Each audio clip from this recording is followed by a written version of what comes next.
Hey guys, today we'll be talking about a short history of an anime I watched while I was growing up. Since I plan on using this channel to discuss and analyze some of my favorite anime, I thought this would be a good prelude for that sort of content. Anyone who watches this video can get a better sense of who I am and what sort of shows I enjoy. So starting off in my childhood, I was obsessed with Pokemon.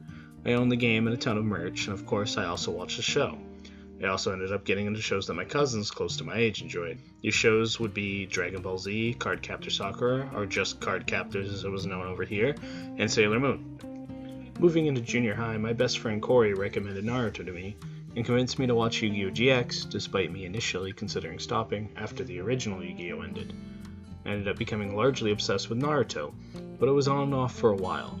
Still, I enjoyed it enough to collect a couple DVDs of it, and I own several manga volumes, specifically volumes 24 to 27, covering later portions of the Sasuke retrieval arc, all the way up until the end of part 1. For a few years in high school, I wasn't huge into anime because I was trying to keep up my image and pretend to be someone I wasn't, but a few years in I dropped that facade and got right back into it.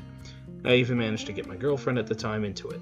So I picked up Naruto again and became even more obsessed with it, along with watching Angel Beats, Death Note, Fullmetal Alchemist Brotherhood, Vampire Knight, High School DxD, the subbed version of Yu-Gi-Oh! GX, and I even managed to find a VHS copy of one of my favorite video game franchises. That would be the Fire Emblem OVA. 5 points! I went off to college for a year and watched some anime here and there, but didn't fully have enough time to really get into anything. Especially since the internet connection was awful. Watching anything requiring an internet connection was sort of a no-go. After some complications though, I had to drop college after a year, and I moved back in with my girlfriend and her parents. During this time period, we watched the entirety of Bleach, and mostly enjoyed it. Summer of 2014. I was 19 and had a lot of issues at the time.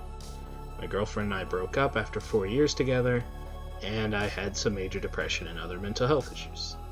This is where I ended up getting into One Piece, after putting it off for so long. I ended up becoming completely obsessed and falling in love with the series. It remains my favorite to this very day. It's very funny because out of the big three, I always sort of thought it was going to be my least favorite, but it did a lot to help me during some very dark times, and I couldn't be more thankful to Oda for its existence. It was also around this time where, rather than just watching for enjoyment's sake, I would start picking up the habit of being more analytical in the shows I was watching. Other series I watched shortly after were Gintama and Hunter x Hunter, both of which were also top favorites of mine. Even though I've only watched about 100 episodes of Gintama, I still love watching a few episodes every now and then. After 2014, though, I started watching anime so much that listing anything beyond this would be far too time-consuming. There's a link to my anime list in the description if you're curious, though. This video was made to give a rough roadmap of what anime I've watched as I grew up.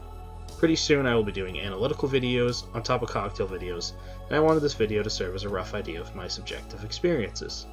Anime has been a major part of my life, and I can't wait to discuss it more at length with everyone soon. For now, though, this is the end of today's video. Have a great day, and I'll talk to you again real soon.